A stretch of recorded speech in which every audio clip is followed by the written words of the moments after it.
George Soto with Big Wave Addicts, and I'm here talking to my good friend and surfer buddy Bobby. He just came in a close encounter with the great white. And Bobby, tell us how it feels to be surfing in the food chain in the Pacific Northwest. Woo! It's probably the scariest thing I've ever in my life. Sitting there waiting for a wave. Yeah, I'm not south of an hour ago. I'm not joking at all. One of the south of South Beach. Sitting there waiting for a wave. And something went right under me. Right under me. Just felt something right under me, so I kick it. I thought it was like a sea lion. But it wasn't. Big 15, 18 foot shark. Easy. Swirls, lifts me up off my board while I, like kind of running above me. Then all of a sudden dips back down, grabs my board and injects me out of the water. He hit my board and I flew. It's like flew in the air. That guy Ron's seen it all, kind of a distance. Beautiful day, surfing good waves. Looking over with Bobby, saw just a bunch of chattering of water.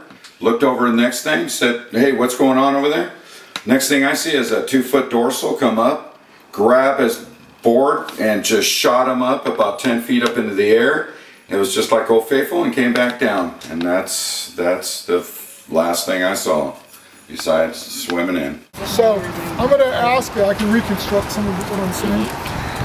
He went under me first. So, under me and swept through my legs. I thought it was a sea lion. So I went, kind of kicked him a little bit, and went right under me, then all of a sudden, whoop. Okay, so when the shark came up, did it come up straight like that? Or did you see it come straight Yeah, it ahead? came right under me, like sideways. Okay, then all of a sudden disappears. Hold your board the way you are. So I'm like this. Okay. And there's the water, there's the ocean, looking for the waves. You're looking out, out to sea. Comes right on. Okay, his head's pointing out this way then. So he comes out this way, kind of rotates, pivots, doesn't swim around you, but pivots. Yeah, goes right under me. Okay, pivots around. Dorsal fin on your right, did you see I didn't even feel the dorsal fin. Did you ever see it? Yep. Okay, so how tall would you guess the fin was? Dorsal fin, I say about that high? Okay, and this is the back? He came back around this way. He bit this, he came back around, and somehow he came around me again. Okay. Full body, bro. Yeah. Okay, so what we've got, what I'm trying to find now is what's called the synthesis, like the dead center. And like you get like a half a bite. Yeah, because what I'm seeing here is the shark came around this way, right? Do you see it turn? Nope. So it turned subsurface. Yep. Right? I was wondering if it was another fucking shark. And there could have been. So did you ever see the snout? When it made the bite? Did you see the bite happen? No, I just felt it. Okay, so the shark then turned, comes under you. It was so fast, I didn't feel it bite. It was so fast. Pivots, and then it does this. Yep. Okay. And comes back around right here beside me right here. It's shown something. So you got to see that. The physical evidence from today's encounter tells us a couple of things. One, the species of the shark was a white shark, Carcharodon carcharias. Secondly, the bite pathology from the remains of the board tell us that based on interspace measurement, we're looking at a shark somewhere in the area of 15 to 16 feet of length and probably in excess of 2,000 pounds. It was really kind of just wrong place at the wrong time for Bobby, that is. What we have here is a white shark that was patrolling as it's moving south on its migration. The witness sees a seal swimming very rapidly 2 minutes before Bobby struck. So more than likely it was about not so much what Bobby was doing, but where he was doing it. And we have a white shark that may have just had an encounter with that seal that the witness saw swimming by. In either event, the shark then turns towards Bobby to check him out and is swimming under him.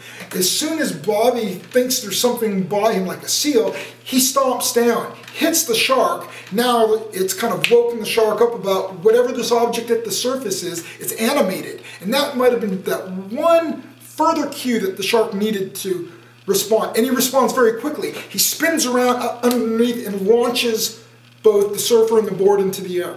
This is very kind of natural predatory behavior. But what's really revealing is that after he makes contact, he breaks contact. He's done. This isn't my prey. And now he moves on to continue his search or his migration. I'm just glad to be in pieces. In one piece. You know, I get to see my baby in the morning later. Just hang out with my babies and my son. That's what I'm happy for. You want to tell your babies anything? Again. Tell them I love them. Just glad, you know, that I'm alive.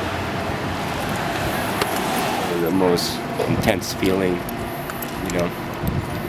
I went through car accidents, thought I came close to dying. This one was the most intense. Did you see the face of the shock? I seen everything. It was even the mouth? I didn't really see his mouth, but just being there when he bit me and all that stuff was horrifying. Like nothing. You know? I should be sad. You know, I do my morning prayer every morning when I go in that water. You know, I grew up that way. That's what probably kept me alive, you know? That just one little thing. Sometimes counts. Totally. And I do that every time, so I thank God. That's amazing. Crazy, Michelle. Hard to describe going through something like that. And being, you know, and no scars and no nothing, you know, just like nothing, wow. Not even, I mean, the board is dramatic. Yeah. The board is completely dramatic, and if you weren't sitting on that board, it would have been a whole different situation, and God. I think somebody was looking out, you know. Yeah, absolutely. Always, you know, looked out for me somehow. Yeah. Thank you for being alive.